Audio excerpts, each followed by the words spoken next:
Bismillahirrahmanirrahim. Assalamualaikum warahmatullahi wabarakatuh. Alhamdulillahi rabbil alamin wassalatu wassalamu ala asyrafil anbiya'i wal mursalin habibina wa imamina wa syafi'ina Muhammad bin Abdullah wa ala alihi wa sahbihi tabi'ahum bi ihsanin ila yaumiddin. Rabbi yassir wa la tu'assir waftah bainana wa bainal qaumina bil haqqi wa anta khairul fatihin. Allahumma akhrijna min dhulumatil jahli wal wahmi ila anwaril ma'rifati wal ilmi wa hassin akhlaqana bil hilmi waj'alna mimman yastami'una al qawla fayattabi'una ahsana. Teman-teman jemaah yang dimuliakan Allah Subhanahu wa taala, alhamdulillah ini merupakan pertemuan kita yang beberapa kalinya sudah lama. Walaupun sempat terputus panjang sama saya ya kan. Ini kita mulai lagi dan pembahasannya ini cukup menarik berkaitan dengan al-mal. Al-mal itu bahasa Arabnya al-mal atau bahasa Indonesianya harta. Jadi sebelum kita mengkaji kitab ulama salaf, dia termasuk masuk di dalam ulama salaf, Ibnu Abi Dunya. Namanya Abu Bakar Abdullah ibn Muhammad ibn Ubaid ibn Sufyan. Nama yang akan kita buku yang akan kita bahas berjudul Islahul Mal. Islahul Mal ini bukunya seperti ini. Alhamdulillah belum diterjemahkan ya kan. Terjemahkan, insyaallah kita terjemahkan ini. Terjemahkan dan subhanallah ya. Ibnu Abi Dunya ini salah seorang ulama salaf, wafat di 281 Hijriah. Memiliki keistimewaan yang luar biasa, khususnya dalam berkaitan ilmunya, berkaitan dengan zuhud, berkaitan dengan dunia ini, berkaitan dengan zuhud. Zuhud itu istilah dalam ulama-ulama terdahulu adalah bagaimana kita ini tidak cinta dengan dunia. Dunia bisa kita pegang, kita miliki, dan itu wajib bagi umat Islam untuk menaklukkan dunia ini, tetapi jangan sampai tertaklukkan oleh dunia itu. Sebagai kata Imam Al-Ghazali mengatakan, harta itu seperti ular, al-hayya. Harta itu seperti ular. Seseorang bisa mengambil manfaat dari ular dengan dijadikan hal-hal yang baik, tapi kalau seandainya ular itu tidak bisa dimanfaatkan, maka dia akan mematuk yang punya. Itulah dunia, itulah harta. Itulah harta. Hati-hati. Sebelum kita masuk membahas kitab ini, insyaallah yang lain juga nanti beli kitab ya. Biar kita juga belajar bahasa Arab, belajar untuk mengartikan supaya cinta peradaban Islam. Bahasa Arab, karena kita nanti bacanya baca kitab, seperti kitab yang pertama kita baca, apa kemarin itu kita baca? Adabul Muallimin, punya Ibnu Sakhnun, yang kita baca itu selesai. Alhamdulillah. Di tempat Bang Beki, Masya Allah. Selesai dari awal sampai akhir ya. Masya Allah. Istiqomah banget itu. Saya di situ selalu dikasih kopi yang luar biasa ini. Nah, ini kita akan bahas santai ya. Santai, tidak terlalu serius dalam masalah ini karena kajiannya untuk kita. Di dalam Al-Quran, kata harta itu digunakan dua bentuk. Pertama adalah al-amwal, yang kedua adalah al-mal. Al-amwal bentuk jamak dari kata al-mal, harta. Jadi kalau al-amwal itu harta-harta. Kata al-amwal dalam Al-Quran, kalau kita searching begitu cepat, tulis amwal, maka dia akan muncul 55 tempat di dalam Al-Quran. Kalau kata mal, harta, itu akan muncul 4 tempat. Jadi kira-kira hampir 60 tempat, 59 kata al-mal digunakan di dalam Al-Quran.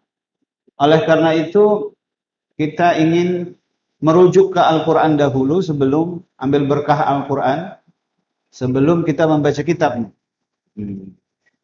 Pembahasan harta dalam Al-Quran, kita akan ambil beberapa ayat yang berkaitan dengan hakikat harta, hakikat mal, kemudian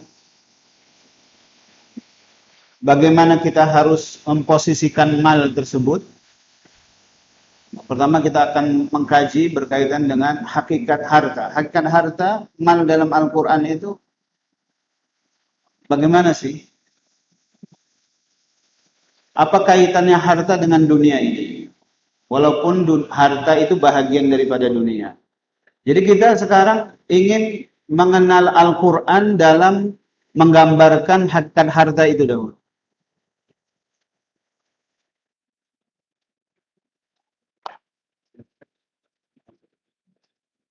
Di dalam Al-Quran, Allah Subhanahu wa Ta'ala sudah menjelaskan secara detail tentang hakikat harta, hakikat al-mal. Bahkan kita lihat kisah-kisah yang begitu luar biasa dalam Al-Quran. Banyak atau ada sebahagian simbol-simbol orang dalam Al-Quran ditenggelamkan karena harta. Dia dan hartanya ditenggelamkan. Semua kita tahu. Itu adalah kisah Qarun. Ada yang pertaniannya dibakar sama Allah Subhanahu wa Ta'ala, yang dikenal dengan cerita Sahibul Jannah. Sahib Al-Jannah, pemilik kebun. Kalau di dalam surah Al-Kahfi itu ada 4 kisah yang paling terbesar. Yang pertama adalah kisah Ashabul Kahfi sendiri. Yang kedua adalah kisah pemilik kebun. Baru kisah Nabi Musa, dan terakhir kisah Zulkarnaini.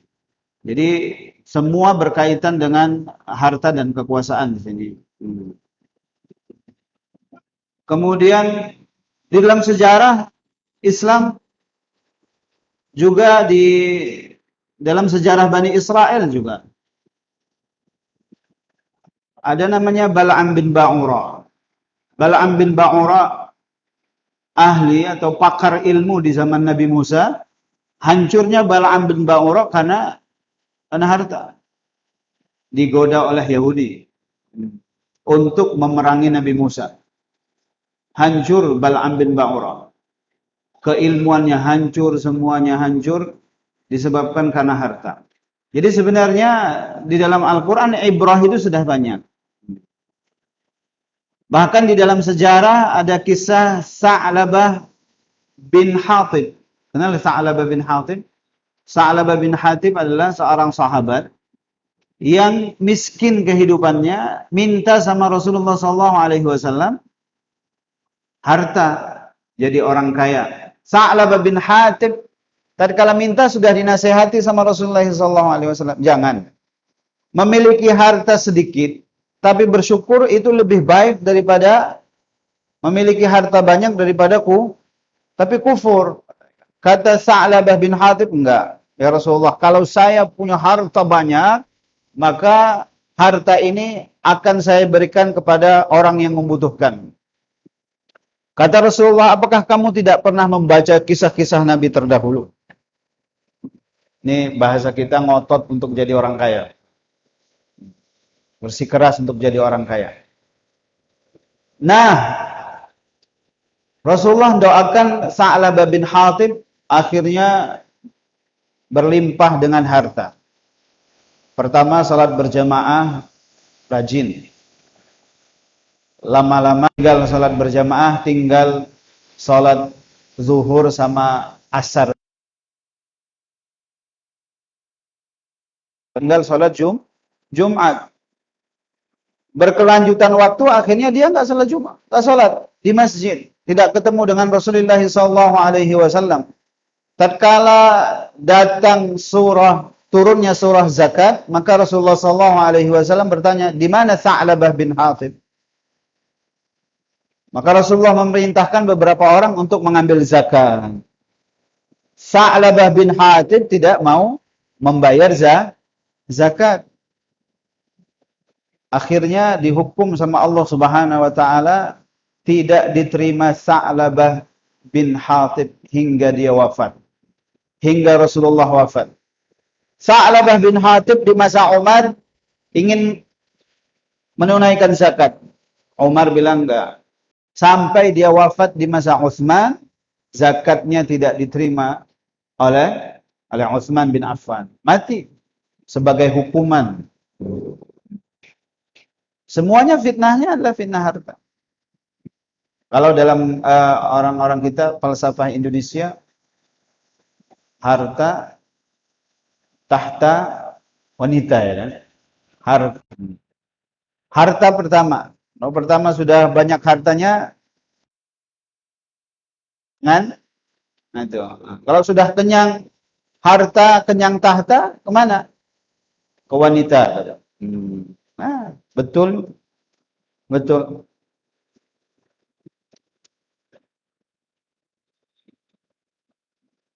Kita kembali ke Al-Quran menceritakan tentang hakikatul mal. Boleh dicatat dalam surah Al-Kahfi, Allah Subhanahu wa taala berfirman di ayat yang ke-46. Allah menjelaskan tentang hakikat harta. Allah mengatakan al-malu wal banunu zinatul hayat dunya wal baqiyatus salihatu khairun 'inda rabbika thawaban wa khairun amala. Al-mal didahulukan dulu harta. Wal banun, anak. Ini selalu digandeng dalam Al-Qur'an ini. Harta, anak, harta, anak, harta, anak. Al-mal zinatul hayatid dunya, zinah, perhiasan. Kalau namanya perhiasan pasti akan memukau. Yang melihat Masya Allah, luar biasa indahnya. Zinatul hayatid dunya. Jadi Bang Razak, kalau ada rezeki datang begitu dahsyat, jangan silau dengan perhiasan dunia. Jangan silau. Allah sudah mengatakan kita harus mendudukkan dulu masalah harta ini supaya paham kita bagaimana berinteraksi menggunakan harta. Tatkala harta datang itu bagaimana? Allah sudah mengatakan zinatul hayatid dunya, hati-hati. Zinah hal hayatid dunya, perhiasan, wal baqiyatus salihat. Baqiyat, sesuatu yang kekal, yang baik, kekal dan baik. Apa itu biasanya kekal dan baik ini? Wal baqiyat, yang kekal dan yang baik. Kekal tapi baik. Ini banyak kan? Tetapi yang kekal dan yang baik itu adalah amal jariyah. Amal jariyah. Wakaf ini. Wakaf. Wal baqiyatus salihat khairun 'inda rabbik. Itu lebih baik di sisi Tuhanmu. Sawaban, pahalanya. Wa khairun amala, dan lebih baik harapannya. Jadi itu Allah sekarang membandingkan terkadang. Memang di antara sistem pendidikan Al-Quran, tarbiyah Al-Quran itu adalah untuk Allah selalu mengocok ataupun membentuk cara berpikir kita dengan manhaj tarbiyahnya itu perbandingan. Ini kita selalu mengatakan ahli surga, kita kan sering kalau baca terjemah Al-Quran, ahli surga, ahli neraka. Orang beriman sama orang kafir itu selalu dibikin sama Allah Subhanahu wa taala seperti itu. Untuk apa? Perbandingan. Otak kita memang seperti itu. Kalau sudah ada perbandingan, dia akan datang menganalisa, membandingkan mana yang baik, mana yang tidak. Anak, harta, perhiasan yang bisa menjerumuskan, satu lagi al-baqiyatus salihat, amal yang saleh yang kekal. Mana yang kamu pilih? Nah, itu adalah hakikat daripada al-mal wal banun, harta dan anak. Harta dan anak. La ta'qid qalbaka ma'al mal li'annahu fai'un zahibun. Dalam tafsir Qurtubi disebutkan, jangan kamu gantungkan hatimu dengan harta, karena itu adalah bayangan yang akan hilang.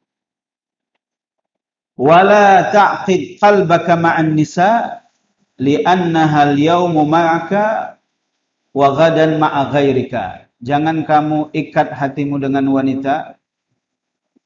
Hari ini dia adalah pasanganmu, kalau kamu mati jadi pasangan orang lain. Gitu. Wala ta'qid qalbaka ma'a sultan. Jangan kamu ikat hatimu sama kekuasaan. Kenapa? Hari ini bisa untukmu, besok untuk orang lain. Sultan, kekuasaan, harta, wanita, ini tahta. Harta, tahta, wanita. Hilang semuanya. Tinggal. Satu, itu hakikat daripada harta. Hakikat yang kedua, dalam Al-Quran disebutkan, di dalam surah Al-Anfal, 28 ayat. Al-Anfal ini berkaitan dengan apa?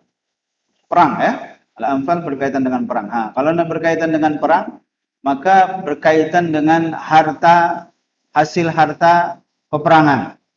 Hasil harta peperangan. Bila disebut dengan ghanimah. Allah kuatkan di sini, ya ayyuhalladzina amanu, wahai orang-orang yang beriman. Ini untuk kita berarti. La takhunullaha war rasul. Jangan kamu berkhianat pada Allah dan berkhianat kepada Rasulnya. Wa takhunu amanatikum. Jangan berkhianat dengan amanah yang telah dipikulkan kepadamu. Digandingkan itu. Wa antum ta'lamun. Dan kamu dalam keadaan tahu, sadar tentang itu. Wa'lamu, ketahuilah. Annama amwalukum wa auladukum fitnah. Ketahuilah bahwasannya hartamu dan anakmu itu adalah fitnah. Fitnah ini bukan fitnah bahasa Indonesia. Bukan. Kamu jangan fitnah aku. Maksudnya bukan jangan menuduh, bukan. Fitnah di sini berkaitan dengan menghancurkan kehidupan kita. Kehidupan mana? Kehidupan akhirat yang akan dihancurkan. Amal saleh kita akan hancur. Kehidupan akhirat kita akan hancur. Kenapa? Fitnah harta, fitnah anak. Ngeri ya kan? Fitnah. Wa annallaha 'indahu ajrun 'azim, dan ketahuilah sesungguhnya Allah di sisinya itu ada pahala yang begitu besar. Apa itu? Al-jannah, surga. Pahala yang agung itu adalah surga. Nah, ini tadi dikaitkan dengan Allah Subhanahu, jangan mengkhianati Allah dan Rasulnya, jangan mengkhianati amanah yang telah dipikulkan. Kemudian ketahuilah bahwasannya harta, kan banyak orang gara-gara harta amanahnya tidak dijalankan. Gara-gara anak jadi korupsi. Gara-gara anak jadi berkhianat kepada Allah dan Rasulnya. Hati-hati kata Allah. Ternyata harta dan anak ini sepertinya punya kedudukan spesial ya. Untuk menghancurkan kita. Untuk menghancurkan masa depan kita. Ngeri ini. Karena Allah selalu menggandengkan ini antara harta anak. Kalau kita lihat di buka itu, berkaitan dengan hakikat harta dalam Al-Quran, selalu digandengkan harta anak. Harta anak. Itu hakikat yang kedua. Jadi hakikat yang pertama adalah harta itu zina, perhiasan. Hakikat kedua, harta itu adalah fitnah. Harta itu fitnah. Hakikat yang ketiga.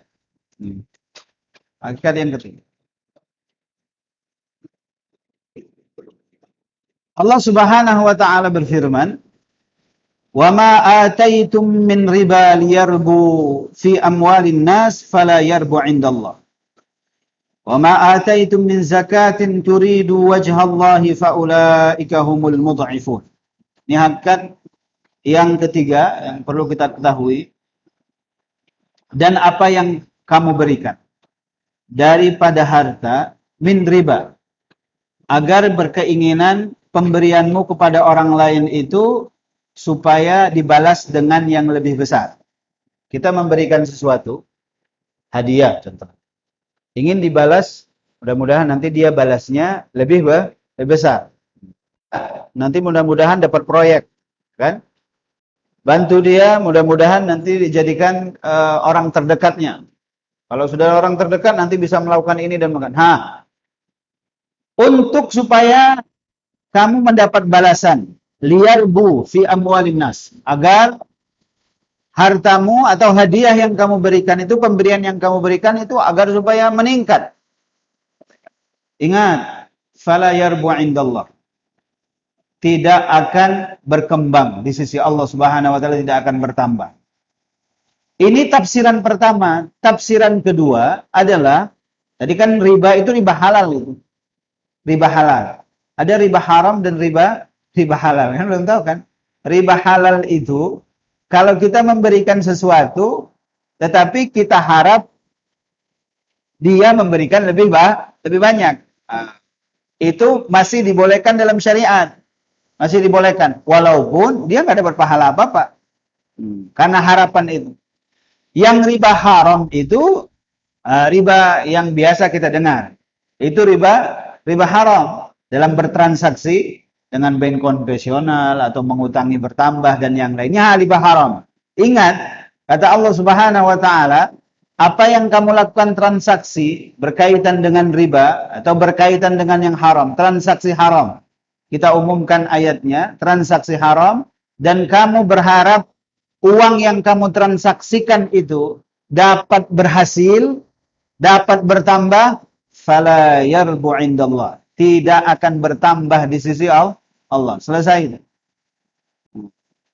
Dikasih cut sama Allah Subhanahu wa taala. Uang haram tidak akan bertambah. Uang haram tidak akan bertambah. Wa ma ataitum min zakat, dan apapun yang kamu berikan daripada zakat, yuriduna wajhallah, dan menginginkan dari zakat itu adalah karena ikhlas, karena Allah.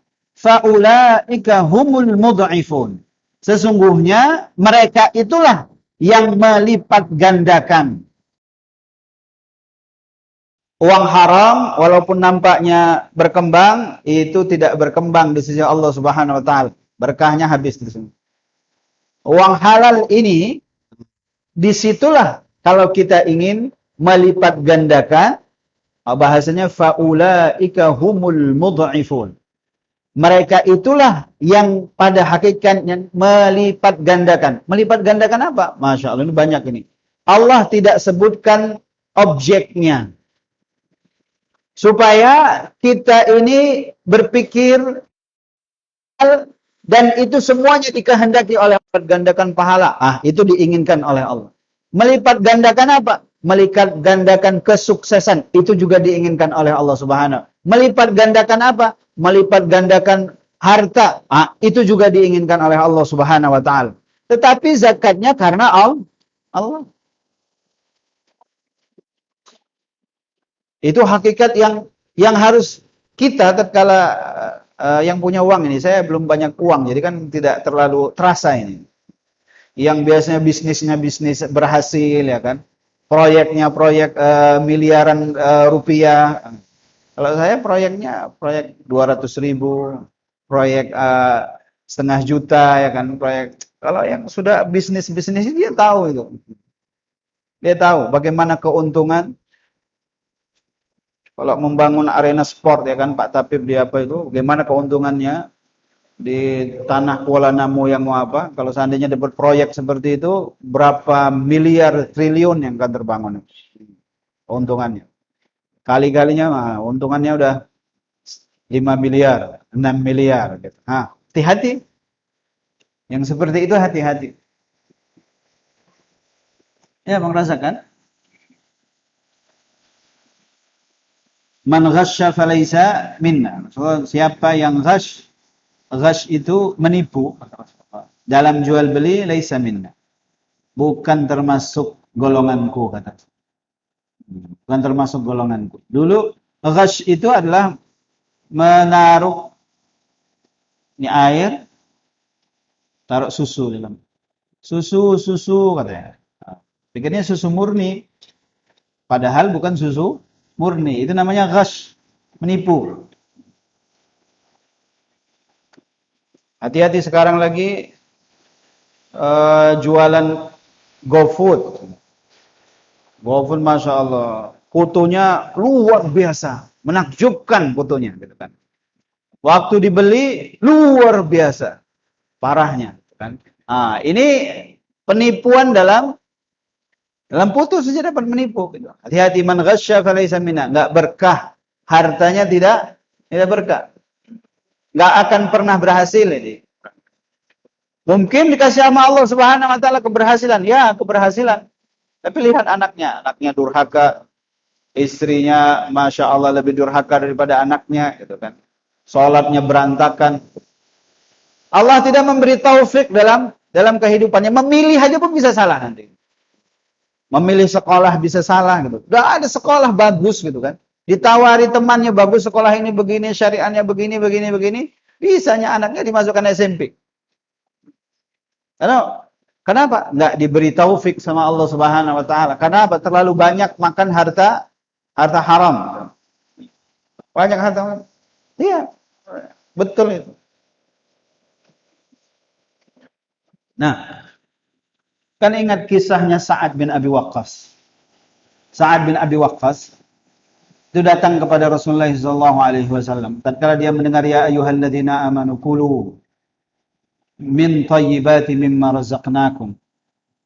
Wahai orang-orang yang beriman, makanlah harta yang paling baik, thayyibat mimma razaqnakum, dari apa yang kami beri rezeki kepadamu. Kata Sa'ad bin Abi Waqqas, ya Rasulullah, doakan saya agar supaya doa saya mustajab. Mustajab doanya. Rasulullah gampang. Mau doa kita mustajab. Atib mat'amak, takun mustajabat da'wah. Perbaiki makanmu. Atib, itu tayyib. Cari makan-makan yang tayyib. Kamu makan, konsumsi. Tayyib, halalan tayyiba. Takun mustajabat da'wah. Maka kamu doanya akan mustajab. Mustajab doanya. Itu yang harus diperhatikan bagi ayah. Saya selalu bilang, ayah, perhatikan uang yang kamu berikan sama istri. Uang yang kamu berikan sama anak. Harta yang syubhat jangan dikasihkan sama istri. Kalau itu untuk makan. Kalau untuk makan. Harta yang halal, kita yakin kehalalan, kasihkan sama istri. Itu yang harus diperhatikan sama ayah dan calon ayah. Ayah dan calon ayah, hati-hati. Dapat proyek lem. Oh, proyek ini, proyek itu, ya kan, hati-hati. Banyak orang yang dapat proyek tapi tidak belajar syariatnya, akhirnya makan uang haram.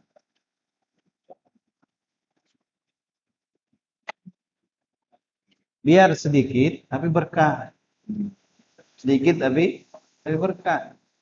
Nggak usah kita jangan kayak Sa'labah bintu Hatib, banyak uang habis. Dunianya habis, hancur.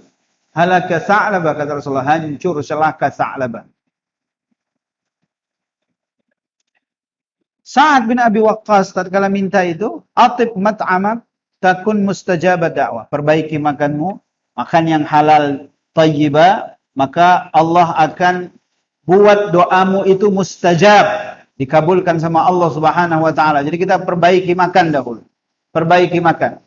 Karena Rasulullah selanjutnya hadis itu mengatakan salah seseorang yang memasukkan makanan yang haram di dalam perutnya, maka ada 40 hari yang tidak diterima oleh Allah Subhanahu, arba'ina yauman. 40 hari tidak akan diterima oleh Allah. Ini kita nggak tahu 40 hari yang tidak diterima apanya. Doanya kah? Ibadahnya kah? Rasulullah tidak menyebutkan apapun, tapi Rasulullah mengatakan 40 hari tidak akan bisa diterima. Supaya apa? Supaya kita takut itu semua. 40 hari apa? 40 hari ibadah. Itu juga diinginkan oleh Allah Subhanahu wa taala. 40 hari apa? 40 hari sedekah juga itu diinginkan. Enggak diterima semuanya.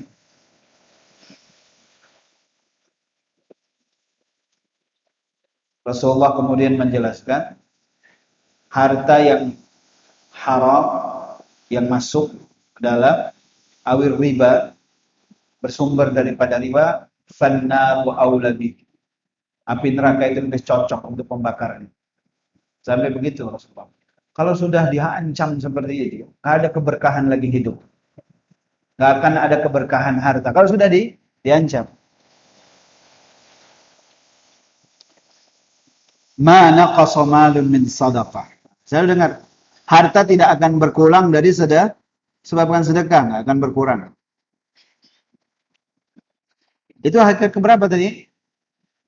3, ya kan? Yang pertama adalah harta itu zinatul hayat, perhiasan dunia ini. Yang kedua adalah fitnah. Yang ketiga, Allah perbandingkan, harta haram tidak akan pernah berkembang. Harta halal itu yang akan berkembang. Keempat,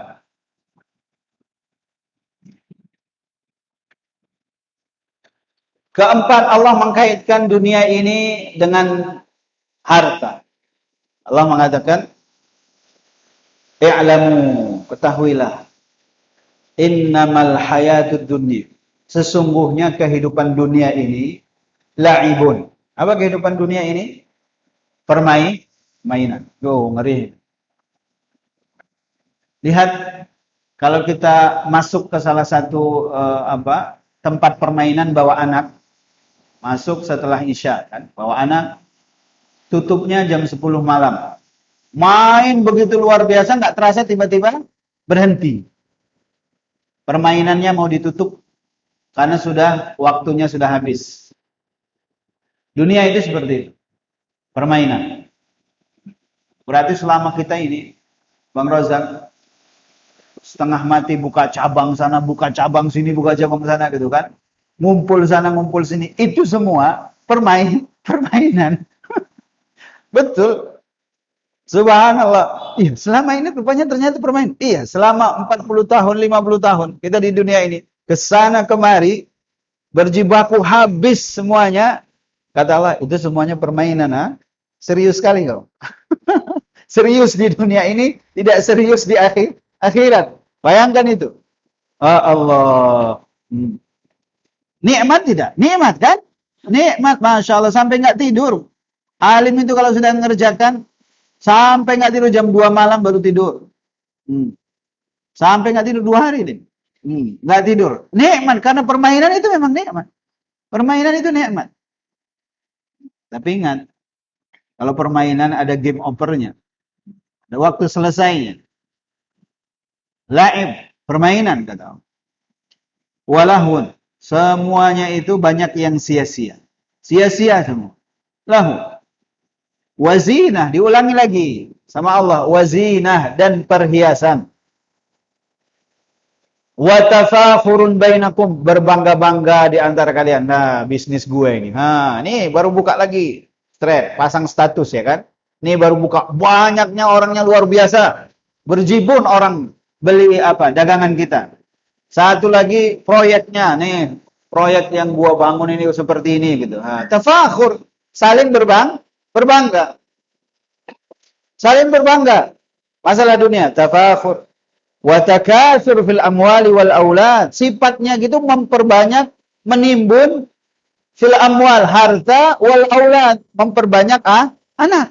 Seperti apalagi masa-masa pandemi kayak gini kan. Semua lockdown. Yes. Perbanyak anak. Memang seperti itu. Kata Allah, kamatsalin ghaitsin a'jabal kuffara nabat. Itu bagaikan hujan yang turun menyirami tumbuhan, kemudian tumbuhan itu tumbuh, memukau petaninya yang menanam itu terpukau dengan tanamannya. thumma yahiju fatarahu musfarra. Kemudian tumbuh, nggak lama setelah tumbuh dia pun menguning. Thumma yakunu hutama. Setelah itu hancur. Begitulah dunia ini. Ini kita kan udah ada menguning semuanya. Ya kan? Waktu-waktu hijaunya sudah mulai berkurang. Semuanya sudah menguning. Cuman kalau tumbuhan menguning, kalau kita memutih. Memutih. Apa? Kita memutih. Tapi begitulah, setelah itu hancur. Cepat ya kan? Kalau Allah memberi, kalau kita menanam, kemudian setelah itu besar, kuning, hancur, selesai. Gitu ternyata dunia ini. Tapi kata Allah, ingat. Wa fil akhirati azabun syadid. Di akhirat ada siksa yang sangat besar. Syadid. Sangat besar. Wa maghfiratun minallahi wa ridwan. Ada ampunan Allah dan keridhaannya. Kita tak tahu, ini Allah Subhanahu wa taala memberikan kita perbandingan lagi. Kamu tinggal pilih mana? Di akhirat ada siksa yang besar, ada siksa yang pedih, ada siksa yang sangat dahsyatnya luar biasa, juga di akhirat ada ampunan daripada Allah dan keridhaannya. Kamu pilih mana?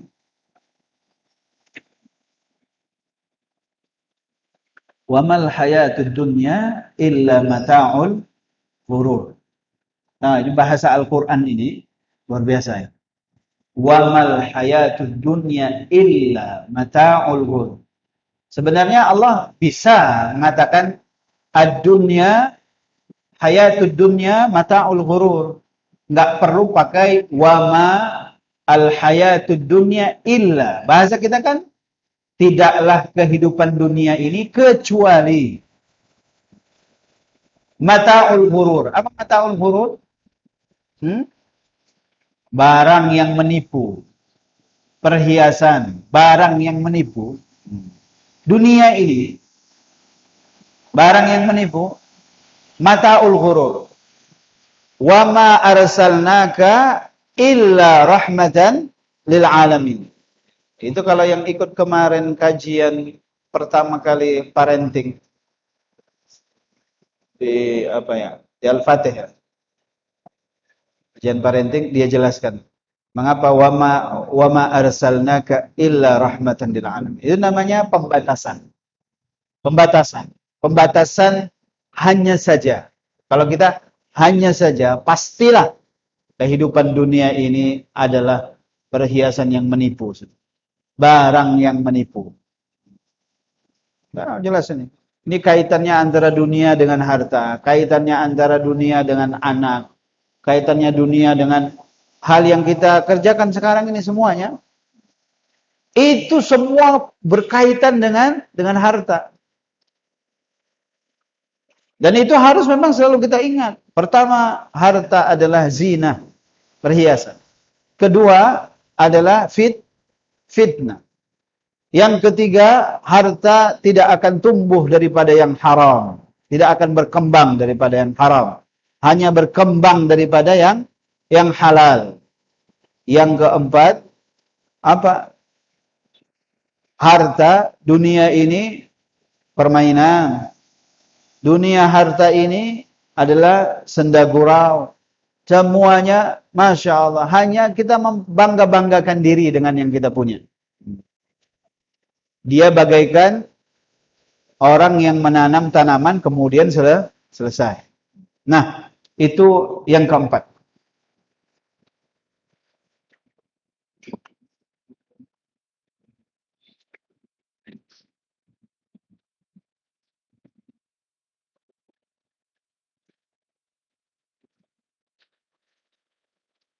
Memang ada faedah harta. Kayak kalau kita gambarkan harta itu ngeri ya kan? Harta itu ngeri kalau digambarkan dalam Al-Quran. Tapi Al-Quran pun menyebut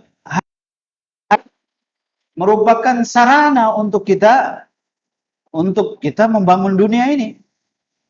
Sarana kita masuk surga. Allah mengatakan, "Lakinir rasul walladzina amanu ma'ahu wajahadu bi amwalihim wa anfusihim ulaika lahumul khairat wa ulaika humul muflihun. Rasul dan orang-orang yang beriman yang berjihad dengan hartanya. Berjihad dengan hartanya. Berjuang dengan hartanya dan dengan jiwanya, mereka lah bagi mereka semua kebaikan.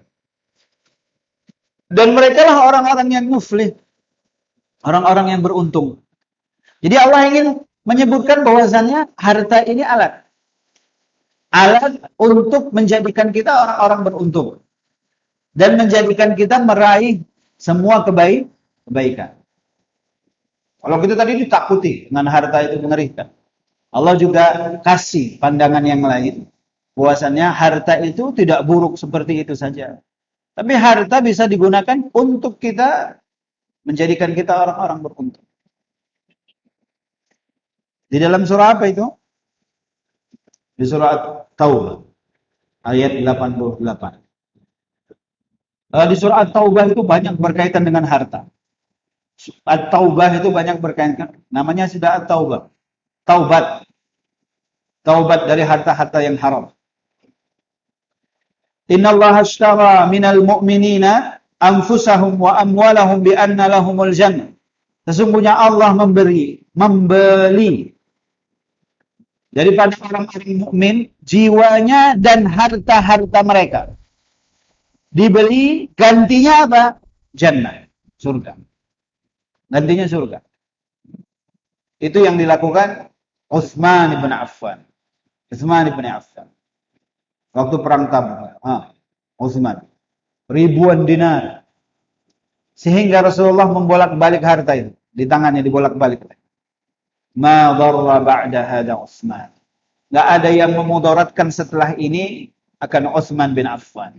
Begitu Bang Razak kan? Punya harta begitu dahsyat. Jadikanlah kita ini Utsman di masanya. Amin. Utsman di masanya. Insyaallah. Gitu. Sarana untuk apa? Masya Allah. Bangga kan? Kita ini harta kita dibeli oleh Allah Subhanahu wa taala. Siapa yang beli? Allah yang beli. Bukan siapa? Bi anna lahumul jannah. Gantinya apa? Al-jannah, kehidupan yang abadi.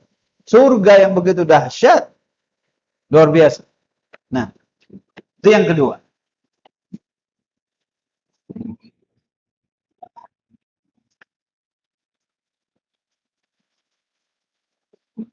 Allah juga mengatakan, "Khudz min amwalihim shadaqatan tutahhiruhum wa tuzakkihim biha." Allah mengatakan, "Khudz," ambil dari harta-harta mereka sedekah. Apa guna sedekah? Tutahhiruhum biha. Kamu membersihkan zahir mereka. Wa tuzakkihim biha, membersihkan batin mereka. Allah sebutkan dua ini. Sedekah itu gunanya fungsi bukan hanya zahir, tetapi batin. Allah akan bersihkan yang zahir dan batin.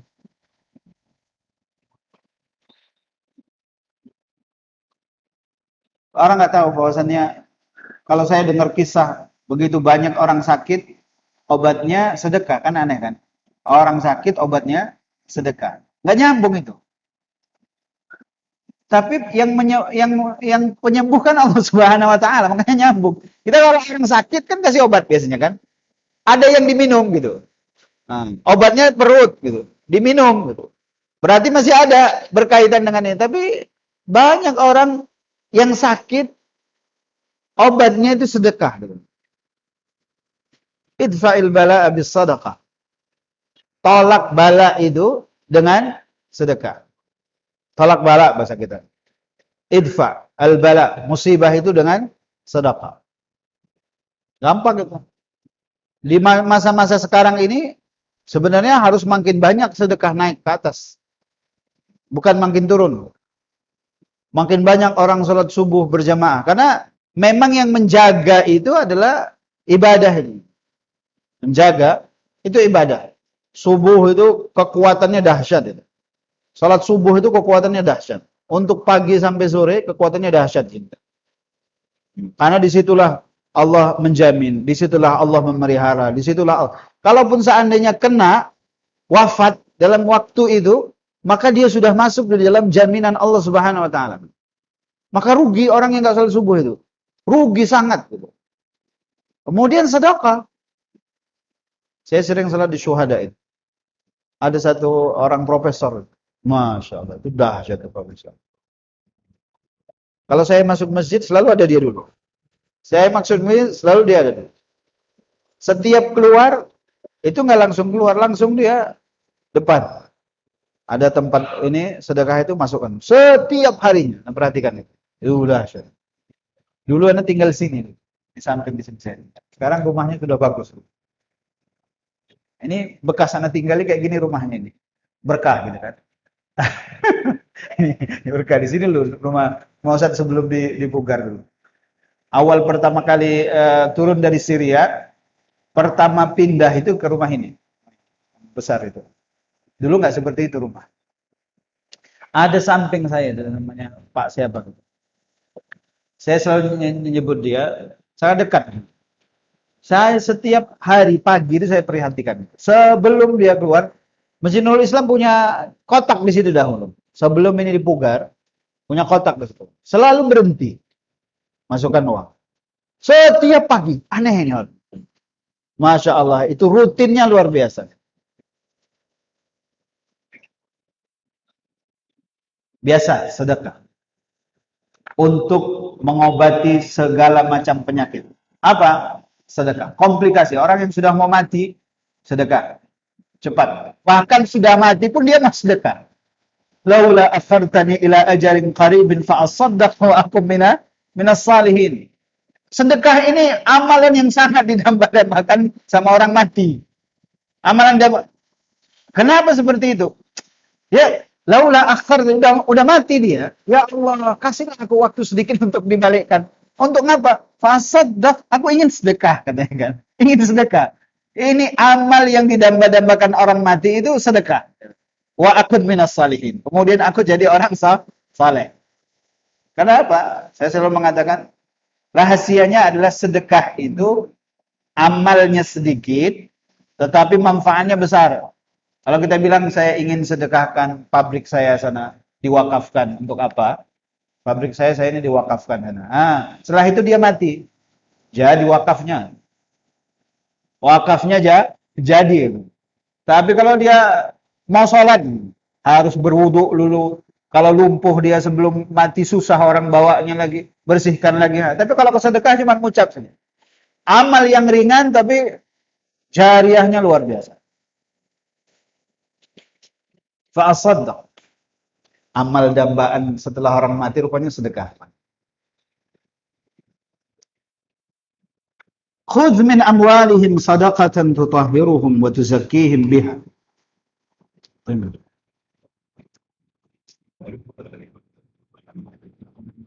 Nah, terakhir, udah mau jam 6, Masya Allah, lama juga kita ya. Si tahan nulis kan? Tadi surah apa? Khudh min amwalihim sadaqatan tutahhiruhum wa tuzakkihim biha. Surah At-Taubah ya. Ayat 103.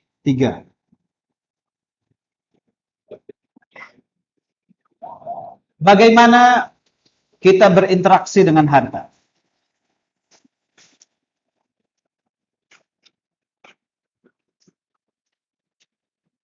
Satu, Allah mengatakan di dalam surah Al-Munafiqun. Hati ini Munafiqun. Ayat yang 9. Ya ayyuhalladzina amanu. Wahai orang-orang yang beriman. Wahai orang beriman. Itu untuk kita itu. La tulhikum amwalukum. Wala auladukum an zikrillah. Wahai orang-orang yang beriman. Janganlah harta-hartamu melalaikan kamu. Dan janganlah anak-anakmu melalaikan kamu. An zikrillah. Dari berzikir kepada Allah. Jangan kayak Sa'labah binti Hatib bin Hatib tadi.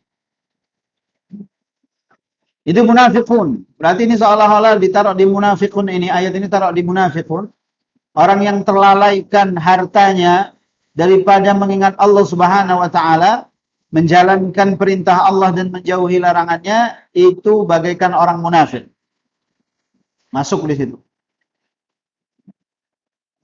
Kita kerucutkan lagi. Wahai orang-orang yang beriman, janganlah hartamu dan anakmu melalaikan kamu dari menuntut ilmu. Dari menuntut ilmu. Dari menuntut ilmu. Jadi kalau kita sibuk dengan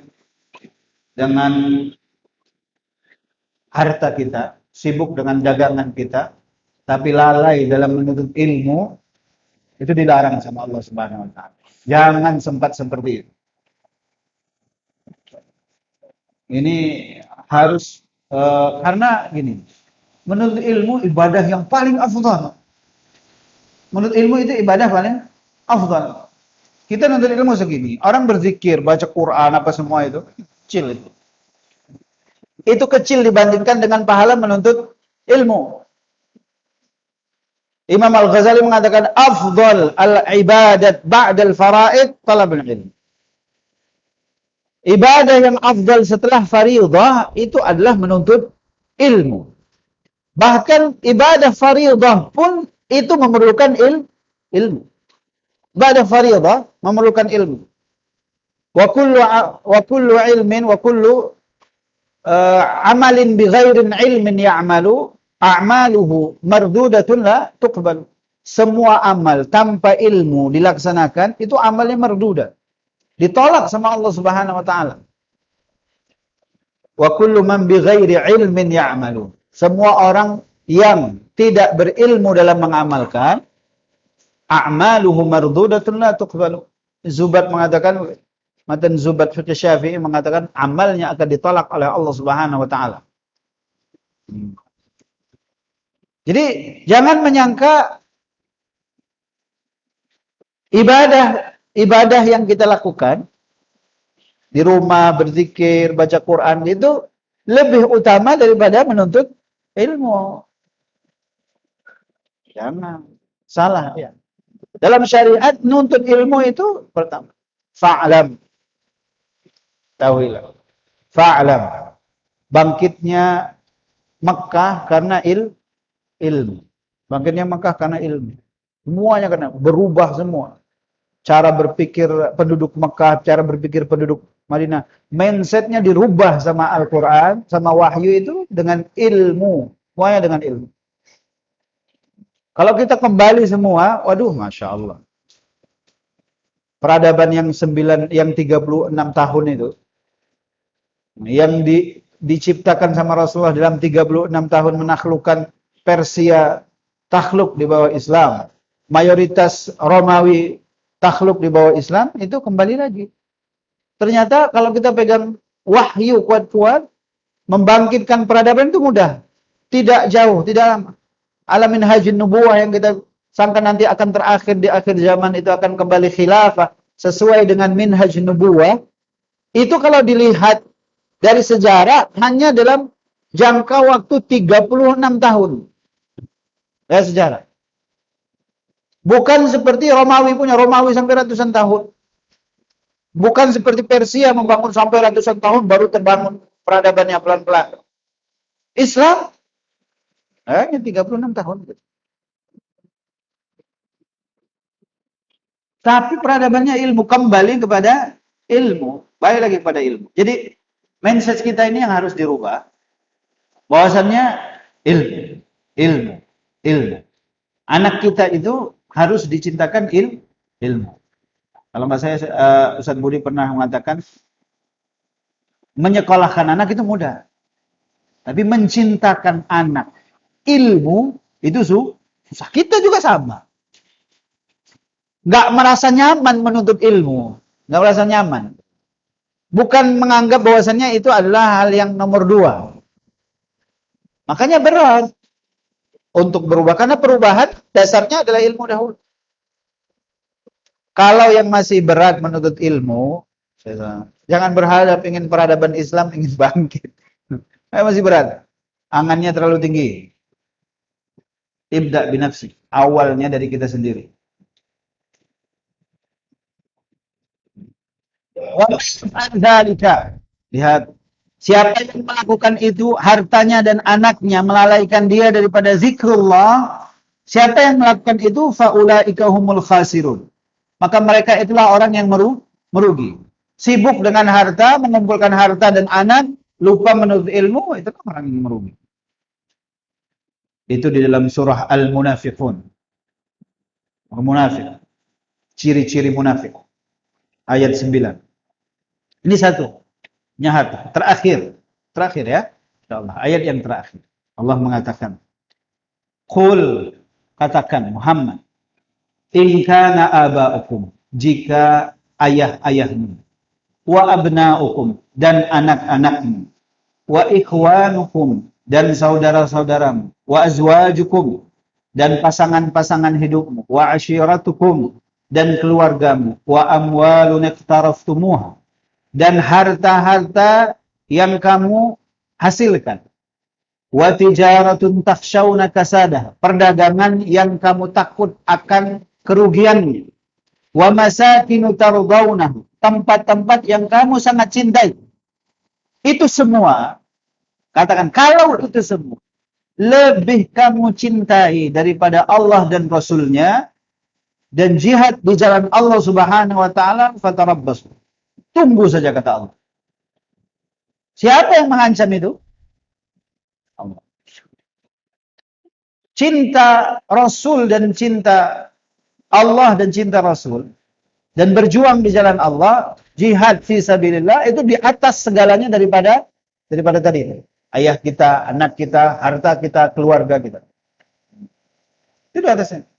Tempatkanlah harta yang kita miliki itu Rasul, Allah, Rasulnya, menuntut ilmu, zikrullah, baru di bawah. Harta, anak, keluarga itu di bawah. Levelnya harus sana. Hatta ya'ti Allahu bi amrih. Kalau kita bilang tunggu saja tanggal main hingga Allah memutuskan perkaranya. Tunggu saja. Tiba-tiba setruk nanti kau tanggal. Cabut sama Allah tiba-tiba setruk langsung. Jatuh langsung. Tunggu saja. Wallahu la yahdil qaumal fasiqin. Allah tidak akan menunjuki kaum yang fasik. Jadi kalau harta kita lebih kita cintai daripada Allah dan Rasulnya, itu bisa masuk ke dalam golongan yang fasik.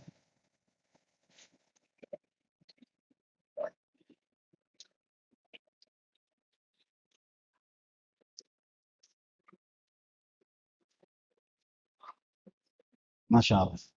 Ini beberapa ayat lagi nggak saya sebutkan di sini.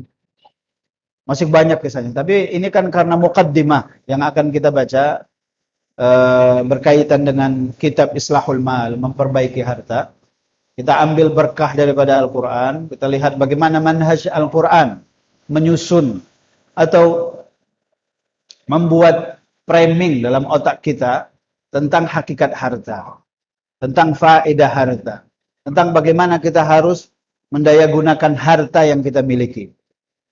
Nah, itu kita ambil berkahnya daripada Al-Quran. Nanti insya Allah kita tambah dengan membaca kitab Islahul Mal di hari Kamis ba'dal asr akan datang insya Allah subhanahu wa ta'ala.